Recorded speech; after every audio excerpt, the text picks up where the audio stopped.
Hello, my friends. It's Indiana Homes for Story Time, and we continue our book tonight, The Seven Dials by Agatha Christie.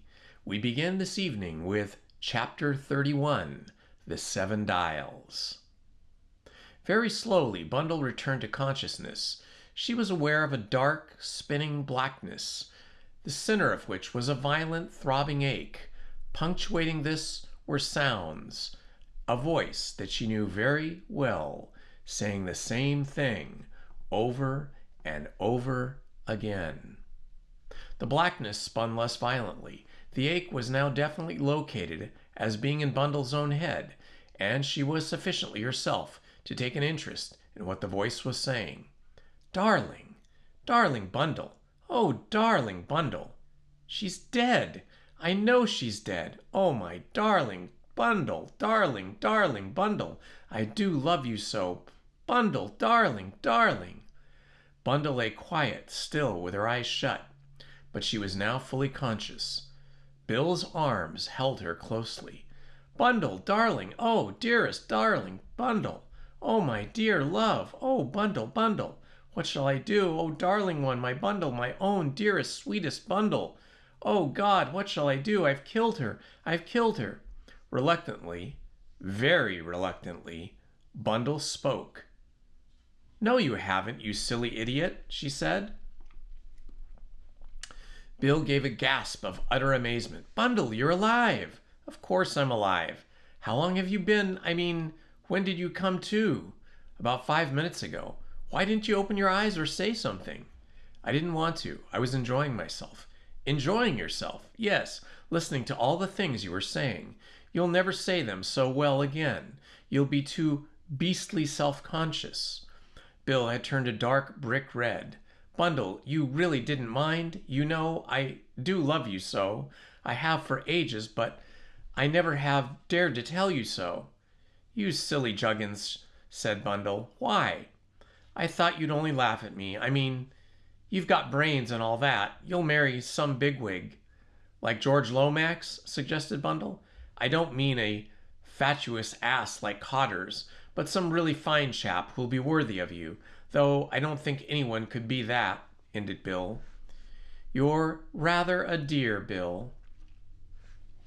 But Bundle, seriously, could you ever bring yourself to? Could I ever bring myself to do what? Marry me. I know I'm awfully thick-headed, but I do love you, Bundle. I'd be your dog or your slave or anything. You are very like a dog, said Bundle. I like dogs. They're so friendly and faithful and warm-hearted. I think that perhaps I could just bring myself to marry you, Bill, with a great effort, you know. Bill's response to this was to relinquish his grasp of her and recoil violently. He looked at her with amazement in his eyes. Bundle, you don't mean it. There's nothing in it, said Bundle. And there's nothing for it. I shall have to relapse into unconsciousness again. Bundle, darling, Bill caught her to him. He was trembling violently. Bundle, do you really mean it, do you? You don't know how much I love you. Oh, Bill, said Bundle. There is no need to describe in detail the conversation of the next 10 minutes. It consisted mostly of reparations and repetitions.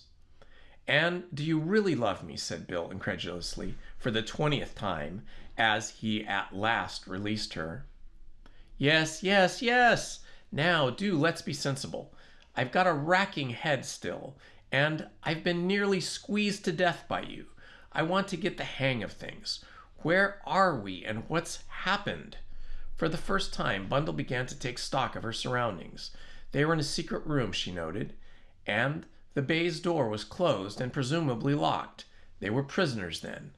Bundle's eyes came back to Bill. Quite obvious of her question, he was watching her with adoring eyes. Bill, darling, said Bundle, pull yourself together. We've got to get out of here. Said Bill. What? Oh, yes, that'll be all right. No difficulty about that. It's being in love makes you feel that, said Bundle. I feel rather the same myself, as though everything's easy and possible. So it is, said Bill, now that I know you care for me. Stop it, said Bundle. Once we begin again, any serious conversation will be hopeless. Unless you pull yourself together and become sensible, I shall very likely change my mind. I shan't let you, said Bill. You don't think that once I've got you, I'd be such a fool as to let you go, do you? You would not coerce me against my will, I hope, said Bundle grandiosely. Wouldn't I? Said Bill. You just watch me do it, that's all. You really are rather a darling, Bill. I was afraid you might be too meek, but I see there's going to be no danger of that. In another half hour, you'd be ordering me about. Oh dear, we're getting silly again. Now look here, Bill. We've got to get out of here. I tell you, that'll be quite all right. I shall. He broke off, obedient to the pressure from Bundle's hand. She was leaning forward, listening intently. Yes, she had not been mistaken. A step was crossing the outer room. The key was thrust into the lock and turned. Bundle held her breath. Was it Jimmy coming to rescue them, or was it someone else? The door opened, and the black-bearded Mr. Mozgrovsky stood on the threshold. Immediately, Bill took a step forward, standing in front of Bundle. Look here, he said, I want a word with you privately. The Russian did not reply for a minute or two. He stood stroking his long, silky black beard and smiling quietly to himself. So, he said at last, it is like that. Very well. The lady will be pleased to come with me. It's all right, Bundle, said Bill. Leave it to me. You go with this chap. Nobody's going to hurt you. I know what I'm doing. Bundle rose obediently. The note of authority in Bill's voice was new to her. He seemed absolutely sure of himself and confident of being able to deal with the situation. Bundle wondered vaguely what it was that Bill, thought he had up his sleeve. She passed out of the room in front of the Russian. He followed her closely, closing the door behind him and locking it. This way, please, he said. He indicated the staircase, and she mounted obediently to the floor above. Here she was directed to pass into a small, frowsy room, which she took to be Alfred's room. Mozgrovsky said, You will wait here quietly, please. There must be no noise. Then he went out, closing the door behind him and locking her in. Bundle sat down in a chair. Her head was aching badly still, and she felt incapable of sustained thought. Bill seemed to have the situation well in hand. Sooner or later, she supposed, someone would come and let her out. The minutes passed. Bundle's watch had stopped, but she judged that over an hour had passed since the Russian had brought her here. What was happening? What indeed had happened? At last she heard footsteps on the stairs. It was Mozgrovsky once more. He spoke very formally to her. Lady Eileen Brent, you are wanted at an emergency meeting of the Seven Dials Society. Please follow me. He led the way down the stairs, and Bundle followed him. He opened the door of the secret chamber, and Bundle passed in, catching her breath in surprise as she did so. She was seeing for the second time now what she had only had a glimpse of the first time through the peephole. The masked figures were sitting round the table. As she stood there, taken aback by the suddenness of it, Mozgrovsky slipped into his place, adjusting his clock mask as he did so. But this time, the chair at the head of the table was occupied. Number 7 was in his place. Bundle's heart beat violently. She was standing at the foot of the table directly facing, and she stared and stared at the mocking piece of hanging stuff with the clock dial on it that hid his features. He sat immovable, and Bundle got an odd sensation of power radiating from him. His inactivity was not the inactivity of weakness, and she wished violently, almost hysterically, that he would speak, that he would make some sign, some gesture, not just sit there like a gigantic spider in the middle of its web, waiting remorselessly for its prey. She shivered, and as she did so, Mozgrovsky rose. His voice, smooth, silky, persuasive, seemed curiously far away. Lady Eileen, you have been present unmasked at the secret councils of this society. It is therefore necessary that you should identify yourself with our aims and ambitions. The place, 2 o'clock, you may notice, is vacant. It is that place that is offered you. Bundle gasped. The thing was like a fantastic nightmare. Was it possible that she, Bundle Brent, was being asked to join a murderous secret society? Had the same proposition been made to Bill, and had he refused indignantly? I can't do that, she said bluntly. Do not answer precipitately. She fancied that Mozgrovsky, beneath his clock mask, was smiling significantly into his beard. You do not as yet know, Lady Eileen, what it is you are refusing. I can make a pretty good guess, said Bundle. Can you? It was the voice of 7 o'clock. It awoke some vague chord of memory in Bundle's brain. Surely she knew that voice.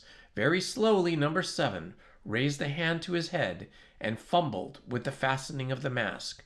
Bundle held her breath. At last she was going to know. The mask fell.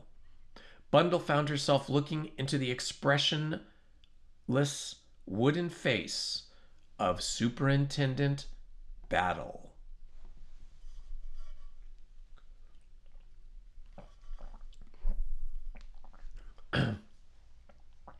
Chapter 32. Bundle is dumbfounded. That's right, said Battle, as Mozgrovsky leapt up and came round to Bundle. Get a chair for her. It's been a bit of a shock, I can see. Bundle sank down in a chair. She felt limp and faint with surprise. Battle went on talking in a quiet, comfortable way wholly characteristic of himself.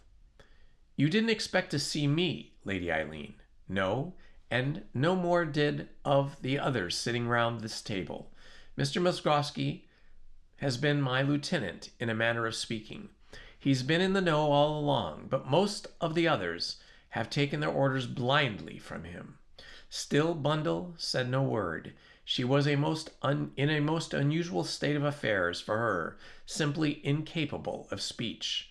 Battle nodded at her comprehendingly, seeming to understand the state of her feelings. You have to get rid of 1 or 2 preconceived ideas in yours, I'm afraid, Lady Eileen. About this society, for instance. I know it's common enough in books, a secret organization of criminals with a mysterious super-criminal at the head of it whom no one ever sees. That sort of thing may exist in real life, but I can only say that I've never come across anything of the sort, and I've had a good deal of experience, one way or another. But there's lots of romance in the world, Lady Eileen. People, especially young people, like reading about such things, and they like to still better really doing them. I'm going to introduce you now to a very creditable band of amateurs that has done remarkable fine work for my department, work that nobody else could have done. If they've chosen rather melodramatic trappings, well, why shouldn't they? They've been willing to face real danger of the very worst kind, and they've done it for these reasons. Love of danger for its own sake, which to my mind is a very healthy sign in these safety first days, and an honest wish to serve their country. And now, Lady Eileen, I'm going to introduce you. First of all, there's Mr. Mozgrovsky, whom you already know in a manner of speaking. As you're aware, he runs the club, and he runs a host of other things, too. He's our most valuable secret anti-Bolshevist agent in England.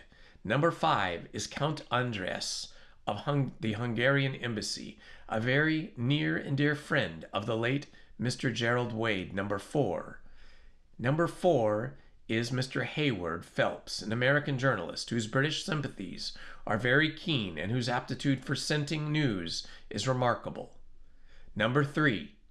He stopped, smiling at Bundle, stared dumbfounded into the sheepish grinning face of Bill Eversley. Number 2, went on Battle in a graver voice, can only show an empty place. It is the place belonging to Mr. Ronald Devereux, a very gallant young gentleman who died for his country, if any man ever did. Number 1 was Mr. Gerald Wade, another very gallant gentleman who died in the same way. His place was taken, not without some grave misgivings on my part, by a lady who has proven her fitness to have it, and who has been a great help to us. The last to do so, Number 1, removed her mask, and Bundle looked without surprise into the beautiful, dark face of Countess Radetzky. I might have known, said Bundle resentfully. that you were too completely the beautiful foreign adventuress to be anything of the kind really. But you don't know the real joke, said Bill. Bundle, this is Babe St. Mar. You remember my telling you about her? And what a ripping actress she was? And she was about and she has about proved it.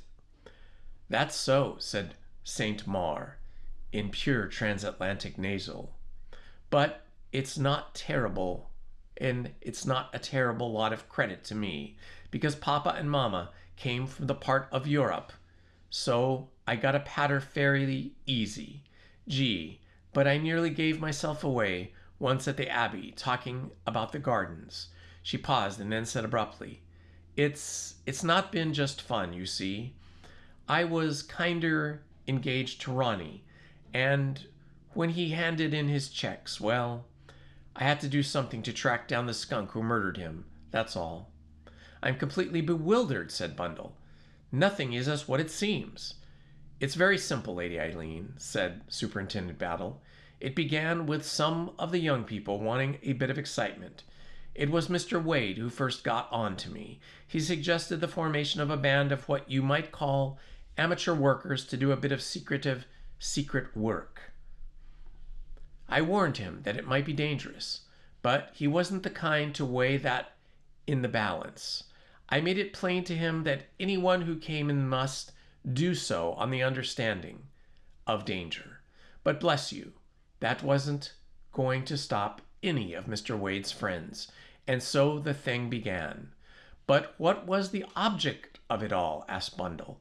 We wanted a certain man, wanted him badly. He wasn't an ordinary crook.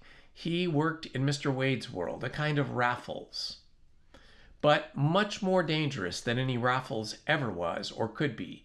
He was out for big stuff, international stuff. Twice already valuable secret inventions had been stolen, and clearly stolen by someone who had inside knowledge. The professionals had a try and failed. Then the amateurs took on and succeeded. Succeeded? Yes, but they didn't come out unscathed. The man was dangerous. 2 lives fell victim to him, and he got away with it. But the Seven Dials stuck to it, and as I say, they succeeded, thanks to Mr. Eversley. The man was caught at last, red-handed. Who was he? Asked Bundle. Do I know him?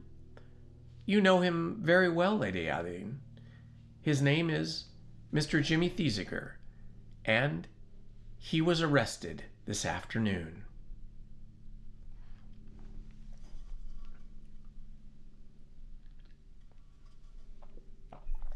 Chapter 33. Battle Explains. Superintendent Battle settled to explain. He spoke comfortably and cozily. I didn't suspect him myself for a long time. The first hint of it I had was when I heard what Mr. Devereux's last words had been. Naturally, you took them to mean that Mr. Devereux was trying to send word to Mr. Thesiger that the Seven Dials had killed him. That's what the words seemed to mean on their face value, but of course I knew that couldn't be so. It was the Seven Dials that Mr. Devereux wanted told, and what he wanted them told was something about Mr. Jimmy Thesiger. The thing seemed credible because Mr. Devereux and Mr. Thesiger were close friends, but I remembered something else, that these thefts must have been committed by someone who was absolutely in the know. Someone who, if not in the Foreign Office himself, was in the way of hearing all its chit-chat. And I found it very hard to find out where Mr. Thesiger got his money. The income of his father left him was a small one, yet he was able to live in a most expensive rate. Where did the money come from? I knew that Mr. Wade had been very excited by something that he had found out. He was quite sure that he was on the right track. He didn't confide in anyone about what he thought that track was, but he did say something to Mr. Devereux about being on the point of making sure. That was just before they both went down to Chimneys for the weekend. As you know, Mr. Wade died there, apparently, of an overdose of a sleeping draught. It seemed straightforward enough, but Mr. Devereux did not accept the explanation for a minute. He was convinced that Mr. Wade had been very cleverly put out of the way, and that someone in the house must have actually been the criminal we were after. He came, I think, very nearly confiding in Mr. Thesiger, for he certainly had no suspicions of him at that moment, but something held him back. Then he did a rather curious thing. He arranged 7 clocks upon the mantelpiece, throwing away the 8th. It was meant as a symbol that the 7 dials would revenge the death of one of their members, and that he watched eagerly to see if anyone betrayed themselves or showed signs of perturbation. And it was Jimmy Thesiger who poisoned Jerry Wade? Yes, he slipped the stuff into a whiskey and soda which Mr. Wade had downstairs before retiring to bed. That's why he was already feeling sleepy when he wrote the letter to Miss Wade. Then the footman, Bauer, hadn't anything to do with it? Asked Bundle. Bauer was one of our people, Lady Eileen. It was thought likely that our crook would go for Herr Eberhard's invention, and that Bauer was got into the house to watch events on our behalf. But he wasn't able to do much. As I say, Mr. Thesiger administered the fatal dose easily enough. Later, when everyone was asleep, a bottle glass and empty coral bottle were placed by Mr. Wade's bedside by Mr. Thesiger. Mr. Wade was unconscious then, and his fingers were probably pressed round the glass and the bottle so that they should be found there if any questions would arise. I don't know what effect the 7 clocks on the mantelpiece made on Mr. Thesiger. He certainly didn't let on anything to Mr. Devereux. All the same, I think he had a bad 5 minutes now, and again thinking of them, and I think he kept pretty wary eye on Mr. Devereux after that. We don't know exactly what happened next. No one saw much of Mr. Devereux after Mr. Wade's death, but it is clear he worked along the same lines, and he knew Mr. Wade had been working on that and had reached the same result, namely that Mr. Thesiger was the man. I fancy, too, that he was betrayed in the same way. You mean? Through Miss Lorraine Wade. Miss Wade was devoted to her. I believe he hoped to marry her. She wasn't really his sister, of course, and there is no doubt that he told her more than he should have done. But Miss Lorraine Wade was devoted body and soul to Mr. Thesiger. She would do anything he told her. She passed on information to him. In the same way, later, Mr. Devereux was attracted to her and probably warned her against Mr. Thesiger. So Mr. Devereux, in turn, was silenced and died trying to send word to the 7 dials that his murderer was Mr. Thesiger. How ghastly! Cried Bundle. If I'd only known! Well, it didn't seem likely. In fact, I could hardly credit it myself. But then we came to the affair of the Abbey. You will remember how awkward it was, especially awkward for Mr. Eversley here. You and Mr. Thesiger were hand in glove. Mr. Eversley had already been embarrassed by your insisting on being brought to this place, and when he found that you had actually overheard what went on at the meeting, he was dumbfounded. The superintendent paused, and a twinkle came into his eye. So was I, Lady Eileen. I never dreamt of such a thing being possible. You put one over on me there, all right. Well, Mr. Eversley was in a dilemma. He couldn't let you into the secret of the 7 dials without letting Mr. Thesiger in also, and that would never do. It all suited Mr. Thesiger very well, of course, for it gave him a bona fide reason for getting himself asked to the Abbey, which made things much easier for him. I may say that the 7 dials had already sent a warning letter to Mr. Lomax. That was to ensure his applying to me for assistance, so that I should be able to be on the spot in a perfectly natural manner. I made no secret of my presence, as you know. And again the superintendent's eyes twinkled. Well, ostensibly Mr. Eversley and Mr. Thesiger were to divide the night into 2 watches. Really, Mr. Eversley and Miss St. Maur did so. She was on guard at the library window when she heard Mr. Thesiger coming and had to dart behind the screen. And now comes the cleverness of Mr. Thesiger. Up to a point, he told a perfectly true story, and I must admit that with the fight and everything, I was distinctly shaken, and began to wonder whether he had anything to do with the theft at all, or whether we were completely on the wrong track. There were one or two suspicious circumstances that pointed to an entirely different direction, and I can tell you, I didn't know what to make of things. When something turned up to clinch matters, I found the burnt glove in the fireplace, with the teeth marks on it, and then, well, I knew that I'd been right all after all. But upon my word, he was a clever one. What actually happened? Said Bundle. Who was the other man? There wasn't any other man. Listen, and I'll show you how in the end I reconstructed the whole story. To begin with, Mr. Thesiger and Miss Wade are in this together, and they have a rendezvous for an exact time. Miss Wade comes over in her car, climbs through the fence, and comes to the house. She's got a perfectly good story if anyone stops her, the one she told eventually. But she arrived unmolested on the terrace just after the clock struck 2. Now, I may say to begin with that she was coming in. My men saw her, but they had orders to stop nobody coming in, only going out. I wanted to find out how much as possible. Miss Wade arrives at the terrace, and at the last minute a parcel falls at her feet. She picks it up. A man comes down the ivy, and she starts to run. What happens next? The struggle, and presently the revolver shots. What will everyone do? Rush to the scene of the fight, and Miss Lorraine Wade would have left the grounds and driven off with the formula safely in her possession. But things don't happen quite like that. Miss Wade runs straight into my arms, and at that moment the game changes. It's no longer attack but defense. Miss Wade tells her story. It is perfectly true and perfectly sensible. And now we come to Mr. Thesiger. One thing struck me at once.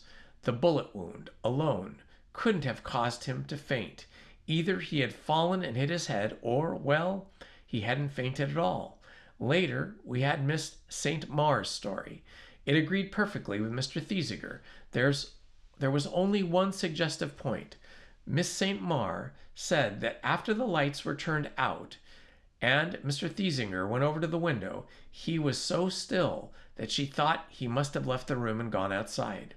Now, if anyone is in the room, you can hardly help hearing their breathing if you are listening for it. Supposing then that Mr. Thesiger had gone outside, where next? Up the ivy to Mr. O'Rourke's room. Mr. O'Rourke's whiskey and soda having been doped the night before, he gets the papers, throws them down to the girl, climbs down the ivy again, and starts the fight. That's easy enough when you come to think of it. Knock the tables down, stagger about, speak in your own voice, and then in a hoarse half-whisper. And then, the final touch, the 2 revolver shots. His own Colt automatic, bought openly the day before, is fired at an imaginary assailant. Then, with his left gloved hand, he takes from his pocket the small Mauser pistol and shoots himself through the fleshy part of the right arm. He flings the pistol through the window, tears the glove off with his teeth, and throws it in the fire. When I arrive, he's lying on the floor in a faint. Bundle drew a deep breath. You didn't realize all this at the time, Superintendent Battle? No, I didn't. I was taken in as much as anyone could be. It wasn't till long afterwards that I pieced it all together. Finding the glove was the beginning of it. Then I made Sir Oswald throw the pistol through the window. It fell a good way farther than it should have done. But a man who is right-handed doesn't throw nearly as far with the left hand. Even then, it was only suspicion, and a very faint suspicion at that. But there was one point that struck me. The papers were obviously thrown down for someone to pick up. If Miss Wade was there by accident, who was the real person? Of course, for those who weren't in the know, that question was answered easily enough. The Countess. But there I had the pull over you. I knew the Countess was all right. So what follows? Why, the idea that the papers had actually been picked up by the person they were meant for, and more I thought of it, the more it seemed to me a very remarkable coincidence that Miss Wade should have arrived at the exact moment she did. It must have been very difficult for you when I came to you full of suspicion about the Countess. It was, Lady Eileen. I had to say something to put you off the scent, and it was very difficult for Mr. Eversley here, with the lady coming out of a dead faint and not knowing what she might say. I understand Bill's anxiety now, said Bundle, and the way he kept urging her to take time and not to talk till she felt quite right. Poor old Bill, said Miss St. Maur. The poor baby had to be vamped against his will, getting madder than a hornet every minute. Well, said Superintendent Battle, there it was. I suspected Mr. Thesiger, but I couldn't get definite proof. On the other hand, Mr. Thesiger himself was rattled. He realized more or less what he was up against in the Seven Dials, but he wanted badly to know who number 7 was. He got himself asked to the Coots under the impression that Mr. Oswald Coote was number 7. I suspected Sir Oswald, said Bundle, especially when he came from the garden that night. I never suspected him, said Battle, but I don't mind telling you that I did have my suspicions of that young chap, his secretary. Pongo, said Bill. Not old Pongo. Yes, Mr. Eversley, old Pongo, as you call him, a very efficient gentleman, and one that could put anything through if he had a mind to. I suspected him partly because he'd been the one to take the clocks into Mr. Wade's room that night.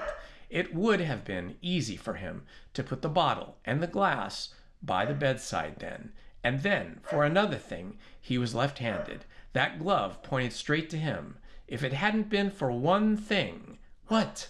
The teeth marks. Only a man whose right hand was incapacitated would have needed to tear off that glove with his teeth. So Pongo was cleared? So Pongo was cleared, as you say. I am sure it would be of great surprise to Mr. Bateman to know he was ever suspected. It would, agreed Bill. A solemn card. A silly ass, Pongo. How could you ever think? Well, as far as that goes, Mr. Thesiger was, as you might describe, an empty-headed young ass of the most brainless description. One of the two was playing a part. When I decided that it was Mr. Thesiger, I was interested in getting Mr. Bateman's opinion of him. All along, Mr. Bateman had the gravest suspicions of Mr. Thesiger, and frequently said much to Sir Oswald. It's curious, said Bill, but Pongo always is right. It's maddening.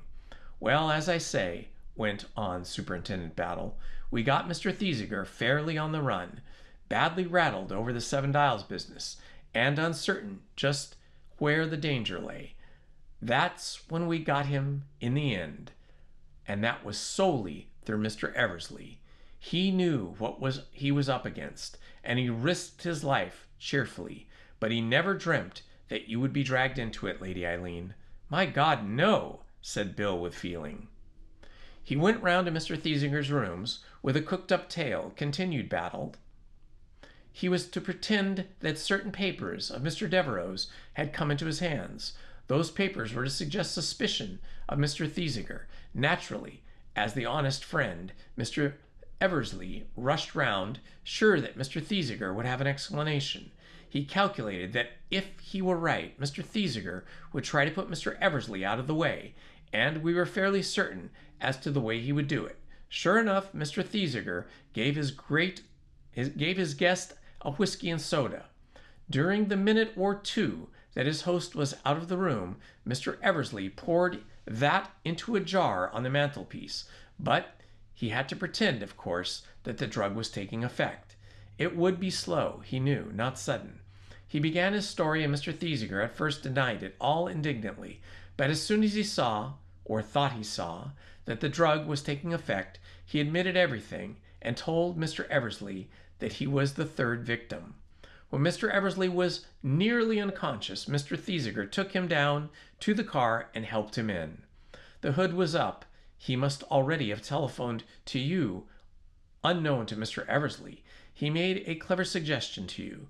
You were to say that you were taking Miss Wade home. You made no mention of the message from him.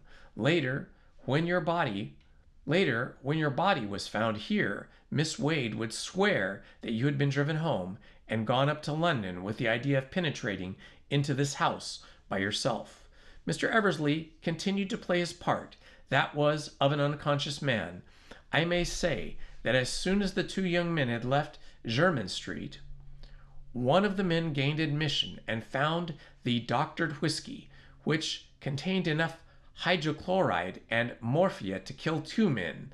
Also, the car they were in was followed. Mr. Thesiger drove out of town to a well-known golf course, where he showed himself for a few minutes. Speaking of playing around, that, of course, was an alibi, should one be needed. He left the car with Mr. Eversley in a little way down the road.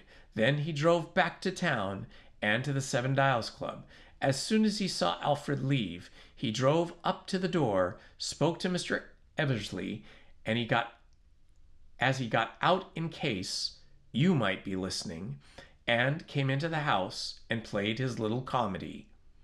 When he pretended to go for a doctor, he really only slammed the door and then crept quietly upstairs and hid behind the door of his room, where Miss Wade would presently send you on some excuse. Eversley, of course, was horror-struck when he saw you, but he thought it best to keep the part he was playing. He knew our people were watching the house, and he imagined that there was no immediate danger intended to you. He could always come to life at any moment. When Mr. Thesiger threw his revolver on the table and apparently left the house, it seemed safer than ever. As for the next bit, he paused, looking at Bill. Perhaps you'd like to tell that, sir. I was still lying on that bally sofa, said Bill, trying to look done in and getting the fidgets worse and worse. Then I heard someone run down the stairs, and Lorraine got up and went to the door. I heard Thiesinger's voice, but not what he said. I heard Lorraine say, "That's all right. It's gone splendidly." Then he said, "Help me carry him up. It'll be a bit of a job, but I didn't want them both together. There's a nice little surprise for number 7. I didn't quite understand what they were jawing about, but they hauled me up to the stairs somehow or other. It was a bit of a job for them. I made myself a dead weight all right. They heaved me in there, and then heard Lorraine say, 'You're sure it's all right? She won't come round.' And Jimmy said, 'The damned blackguard, no fear. I hit her with all my might.' They went away and locked the door, and then I opened my eyes and saw you. My God, Bundle, I shall never feel so perfectly awful again. I thought you were dead. I suppose my hat saved me," said Bundle. "Partly," said the Superintendent Battle, "but partly it was Mr. Thesiger's wounded arm. He didn't realize it himself, but he had only half its usual strength. Still, that's all no credit to the department. We didn't take the care of you that we ought to have, Lady Eileen, and it's a black blot on the whole business. I'm very tough," said Bundle, "and also rather very lucky. What I can't get over is Lorraine being in on it. She was such a gentle little thing." "Ah," said the superintendent, "so was the Pentonville murderess that killed 5 children. You can't go by that. She got bad blood in her. Her father ought to have seen that inside of a prison more than once. You've got her too?" Superintendent Battle nodded. "I dare say they won't hang her. Juries are soft-hearted. But young Thesiger will swing all right. And a good thing, too. A more utterly depraved and callous criminal I've never met. And now," he added, "if your head isn't aching too badly, Lady Eileen, what about a little celebration? There's a nice little restaurant round the corner." Bundle heartily agreed. "I'm starving, Superintendent Battle. Besides," she looked round, "I've got to get to know all my colleagues." "The 7 Dials," said Bill. "Hurrah! Some fizz is what we need. Do they not run fizz at this place, Battle?" "You won't have anything to complain of, sir. You leave it to me." "Superintendent Battle," said Bundle, "you're a wonderful man. I'm sorry you're married already. As it is, I shall have to put up with Bill." Chapter 34. Lord Caterham Approves. "Father," said Bundle, "I've got to break a piece of news to you. You're going to lose me." "Nonsense," said Lord Caterham. Don't tell me you're suffering from galloping consumption or a weak heart or anything like that, because I simply don't believe it. It's not death, said Bundle. It's marriage. Very nearly as bad, said Lord Caterham. I suppose I shall have to come to the wedding all dressed up in a tight, uncomfortable clothing suit, and give you away. And Lomax, you may think it necessary to kiss me in the vestry. Good heavens! You don't think I'm going to marry George, do you? Cried Bundle. Well, something like that seemed to be in the wind last time I saw you, said her father. Yesterday morning, you know. I'm going to be married to someone 100 times nicer than George, said Bundle. I hope so. I'm sure, said Lord Caterham. But one never knows. I don't feel you're really a good judge of character, Bundle. You told me that young Thesiger was a cheerful, inefficient, and from all I hear now, it seems that he was one of the most efficient criminals of the day. The sad thing is that I never met him. I was thinking of writing my reminiscences soon, with a special chapter on murders I have met, and by a purely technical oversight, I never met this young man. Don't be silly, said Bundle. You know you haven't got the energy to write reminiscences or anything else. I wasn't actually going to write them myself, said Lord Caterham. I believe that's never done. But I met a very charming girl the other day, and that's her special job. She collects the materials and does all the actual writing.